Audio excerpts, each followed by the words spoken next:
આ સમસ્ત સંસાર મારી માયાથી ઉત્પન્ન છે. એમાં અનેકો પ્રકારના ચરાચર જીવો છે. સર્વે મને પ્રિય છે, કારણ કે સર્વે મારા ઉત્પન્ન કરેલા છે. પરંતુ મનુષ્ય મને સર્વેથી અધિક સારા લાગે છે. તે મનુષ્યોમાંય દ્વિજોમાંય વેદોને કંઠમાં ધારણ કરનારા, તેમાંય વેદોક્ત ધર્માનુસાર ચાલનારા, તેમાંય વિરક્ત વૈરાગ્યવાન મને પ્રિય છે. વૈરાગ્યવાનોમાંય વળી જ્ઞાની, અને જ્ઞાનીઓ કરતાં અત્યંત પ્રિય વિજ્ઞાની છે. વિજ્ઞાનીઓથી પ્રિય મને પોતાના દાસ છે, જેને મારી જ ગતિ આશ્રય છે, કોઈ બીજી આશા નથી. હું તને વારંવાર સત્ય નિજ સિદ્ધાંત કહું છું કે મને પોતાના સેવક સમાન પ્રિય કોઈ પણ નથી. ભક્તિહીન બ્રહ્મા જ કેમ ન હોય, તે મને સર્વ જીવો સમાન જ પ્રિય છે. પરંતુ ભક્તિમાન અત્યંત નીચ પ્રાણી પણ મને પ્રાણોની સમાન પ્રિય છે. આ મારી ટેવ છે. પવિત્ર, સુશીલ અને સુંદર બુદ્ધિવાળા સેવક બતાવ કોને પ્રિય લાગતા નથી? વેદ અને પુરાણ આવી જ નીતિ કહે છે કે હે કાગ, સાવધાન થઈને સાંભળ. એક પિતાના ઘણા જ પુત્ર પૃથક પૃથક ગુણ, સ્વભાવ અને આચરણવાળા હોય છે. કોઈ પંડિત હોય છે, કોઈ તપસ્વી, કોઈ જ્ઞાની, કોઈ ધની, કોઈ શૂરવીર, કોઈ દાની, કોઈ સર્વજ્ઞ અને કોઈ ધર્મપરાયણ હોય છે. પિતાનો પ્રેમ આ બધા પર સમાન હોય છે. પરંતુ એમનામાંથી જો કોઈ મન, વચન અને કર્મથી પિતાનો જ ભક્ત હોય, સ્વપ્નમાંય બીજો ધર્મ નથી જાણતો, તે પુત્ર પિતાને પ્રાણો સમાન પ્રિય હોય છે. જો કે ભલે તે સર્વે પ્રકારે અજ્ઞાની મૂર્ખ જ હોય. આ પ્રમાણે તિર્યક, પશુ પક્ષી, દેવ, મનુષ્ય અને અસુરો સહિત જેટલા પણ ચેતન અને જડ જીવો છે, તેમાંથી ભરાયેલું આ સંપૂર્ણ વિશ્વ મારું જ ઉત્પન્ન કરેલું છે. માટે સર્વ પર મારી સમાન દયા છે.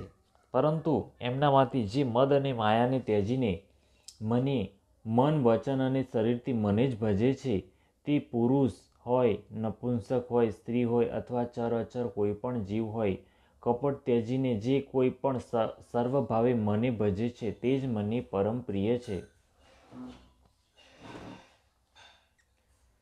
હે પક્ષી, હું તને સત્ય કહું છું. પવિત્ર, અનન્ય અને નિષ્કામ સેવક મને પ્રાણોની જેમ પ્રિય છે. આવો વિચાર કરીને સર્વ આશા ભરોસા છોડીને મને જ ભજ. તને કાળ ક્યારેય નહીં વ્યાપે. નિરંતર મારું સ્મરણ અને ભજન કરતો રહેજે. પ્રભુના વચનામૃત સાંભળીને હું ધરાતો નહોતો. મારું શરીર પુલકિત હતું અને મનમાં હું અત્યંત હરખાઈ રહ્યો હતો. તે સુખ મન અને કાન જ જાણે છે. જીભથી તેના વખાણ કરી શકાતા નથી. પ્રભુની શોભાનું તે સુખ નેત્રો જાણે છે, પણ તે કહી કેવી રીતે શકાય? તેમને વાણી તો છે જ નહીં. મને અનેક પ્રકારે સારી રીતે સમજાવી અને સુખ આપીને પ્રભુ એ જ બાળકોના ખેલ કરવા લાગ્યા. નેત્રોમાં જળ ભરીને મુખને કંઈ વૃક્ષ જેવું કરીને તેમણે માતાની સામે જોયું અને મુખાકૃતિ તથા ચિતવન દ્વારા માતાને સમજાવી દીધું કે ઘણી ભૂખ લાગી છે. આ જોઈને માતા તરત જ ઉઠીને દોડી અને કોમળ વચન કહીને તેમણે શ્રીરામજીને છાતીએ લગાડી દીધા. માતા ખોળામાં લઈને એમને દૂધ પીવડાવવા લાગી અને શ્રી રઘુનાથજીને લલિત લીલાઓ ગાવા લાગી.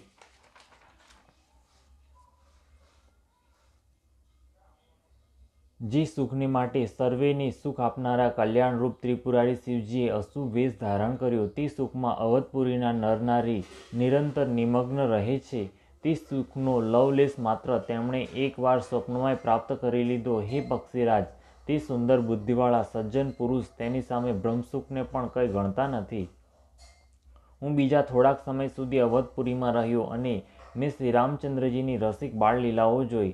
શ્રીરામચંદ્રજીની કૃપાથી હું ભક્તિનું વરદાન પામ્યો. તત્પશ્ચાત પ્રભુના ચરણોની વંદના કરીને હું પોતાના આશ્રમે પાછો ફર્યો.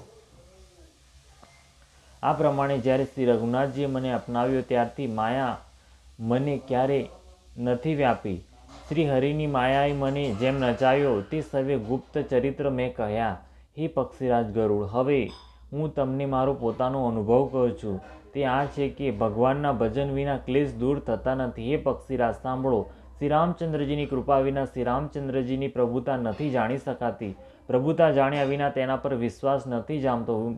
વિશ્વાસ વિના પ્રીતિ નથી થતી અને પ્રીતિ વિના ભક્તિ એવી જ રીતે દ્રઢ નથી થતી જેમ હે પક્ષીરાજ જળની ચિકાસ દ્રઢ રહેતી નથી. ગુરુ વિના શું જ્ઞાન થઈ શકે છે અથવા વૈરાગ્ય વિના શું ક્યાંય જ્ઞાન થઈ શકે છે? આ જ રીતે વેદ અને પુરાણ કહે છે કે શ્રી હરિની ભક્તિ વિના શું સુખ મળી શકે છે? હે તાજ, સ્વાભાવિક સંતોષ વિના શું કોઈ શાંતિ પામી શકે છે? ભલે કરોડો ઉપાય કરીને હઠે ભરાઈને મરો તો પણ શું ક્યારેય જળ વિના નાવ ચાલી શકે છે? સંતોષ વિના કામનાનો નાશ થતો નથી અને કામનાઓની હયાતીઓમાં સ્વપ્નમાંય સુખ મળી શકતું નથી. અને શ્રી રામચંદ્રજીના ભજન વિના કામનાઓ ક્યાંય મટી શકે છે? ધરતી વિના ક્યાંય ઝાડ ઉગી શકે છે? વિજ્ઞાન તત્વજ્ઞાનના વિના શું સંભાવ આવી શકે છે? આકાશ વિના શું કોઈ અવકાશ રિક્ત સ્થાન પામી શકે છે? શ્રદ્ધા વિના ધર્મ નથી થતું, ધર્મનું આચરણ થતું નથી. શું પૃથ્વી તત્વ વિના કોઈ ગંધ પામી શકે છે? તપ વિના શું તેજ પ્રસરી શકે છે? જળ તત્વ વિના સંસારમાં શું રસ હોઈ શકે છે? પંડિતજનોની સેવા વિના શું શીલ સદાચાર પ્રાપ્ત થઈ શકે છે? હે ગોસાઈ, તેજ અગ્નિ તત્વ વિના રૂપ નથી મળતું. નિજ સુખ આત્માનંદ વિના શું મન સ્થિર થઈ શકે છે? વાયુ તત્વ વિના શું સ્પર્શ થઈ શકે છે? શું વિશ્વાસ વિના કોઈ પણ સિદ્ધિ થઈ શકે છે? આ પ્રમાણે શ્રી હરિના ભજન વિના જન્મ મૃત્યુના ભયનો નાશ થતો નથી. વિના વિશ્વાસે ભક્તિ નથી થતી. ભક્તિ વિના શ્રીરામજી પલળતા દ્રઢ્યાત થતા નથી અને શ્રીરામચંદ્રજીની કૃપા વિના જીવ સ્વપ્નમાં શાંતિ પામતો નથી. હે નિર્બુદ્ધિ, આવો વિચાર કરીને સંપૂર્ણ તર્કો અને સંદેહોને ત્યજીને કરુણાની ખાણ સુંદર અને સુખ આપનારા શ્રી રઘુવીરનું ભજન કરો. હે પક્ષીરાજ, હે નાથ, મેં પોતાની બુદ્ધિ અનુસાર પ્રભુના પ્રતાપ અને મહિમાનું ગાન કર્યું. મેં આમાં કોઈ વાત યુક્તિથી વધારીને નથી કહી. આ સર્વ પોતાની આંખે નિહાળીને કહ્યું છે. શ્રી રઘુનાથજીનો મહિમા, નામ, રૂપ અને ગુણોની કથા સર્વ અપાર અને અનંત છે તથા શ્રી રઘુનાથજી સ્વયં પણ અનંત છે. મુનિગણ પોતપોતાની બુદ્ધિ પ્રમાણે શ્રી હરિના ગુણ ગાય છે. વેદ, શેષ અને શિવજી પણ એમનો પાર નથી પામતા. આપથી માંડીને મચ્છર સુધીના સર્વે નાના મોટા પક્ષી આકાશમાં ઉડે છે, પરંતુ આકાશનો અંત કોઈ નથી પામતા. આ જ પ્રમાણે હે તાત, શ્રી રઘુનાથજીના અથાગ મહિમામાં ગોથું મારે પણ શું કોઈ તેનો તાગ પામી શકે છે? શ્રી રામચંદ્રજીનો અબજો કામદેવો સમાન સુંદર દેહ છે. તેઓ અનંત કોટી દુર્ગાઓ સમાન શત્રુનાશક છે. અબજો ઇન્દ્રોની જેમ એમનો વિલાસ ઐશ્વર્ય છે. અબજો આકાશોની જેમ એમનામાં અનંત અવકાશ છે. અબજો પવનની સમાન મહાન બળ એમનામાં છે અને અબજો સૂર્યો જેવો પ્રકાશ છે. અબજો ચંદ્રમાઓ જેવા તેઓ શીતળ અને સમસ્ત ભયોને નાશ કરનારા છે. અબજો કાળોની જેમ તેઓ અત્યંત દુસ્તર, દુર્ગમ અને દુરંત છે. તે ભગવાન અબજો અગ્નિ જેવા અત્યંત પ્રબળ છે. અબજો પાતાળ જેવા પ્રભુ અગાધ છે. અબજો યમરાજની પેટે ભયાનક છે. અનંત કોટી તીર્થો સમાન તે પવિત્ર કરનારા છે. તેમનું નામ સંપૂર્ણ પાપ સમૂહોનો નાશ કરનારું છે. શ્રી રઘુવીરે કરોડો હિમાલય સમાન અચળ સ્થિર છે અને અબજો સમુદ્ર સમાન ગંભીર છે. ભગવાન અબજો કામધેનુઓની જેવા સર્વે કામનાઓ ઈચ્છિત પદાર્થો આપનારા છે. અનંત કોટી સરસ્વતીઓ સમાન ચતુરતા એમનામાં છે. અબજો બ્રહ્માઓ સમાન સૃષ્ટિ રચનાની નિપુણતા છે. તેઓ કરોડો વિષ્ણુઓ સમાન પાલન કરનારા અને અબજો રુદ્રો સમાન સંહાર કરનારા છે. તેઓ અબજો કુબેર સમાન ધનવાન અને કરોડો માયાની સમાન સૃષ્ટિના ભંડાર છે. ભાર ઉપાડવામાં તેઓ અબજો શેષોની સમાન છે. અધિક શું, જગદીશ્વર પ્રભુ શ્રી રામચંદ્રજી સર્વે વાતોમાં સીમા રહિત અને ઉપમા રહિત છે.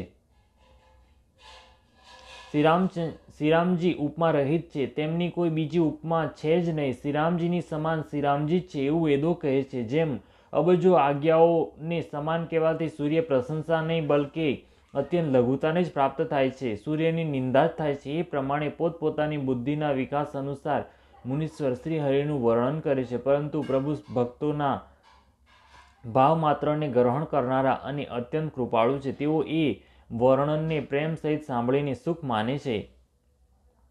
શ્રીરામજી અપાર ગુણોના સાગર છે. શું કોઈ એમનો તાગ પામી શકે છે? સંતો દ્વારા મેં જે કંઈ સાંભળ્યું હતું તે આપને સંભળાવ્યું.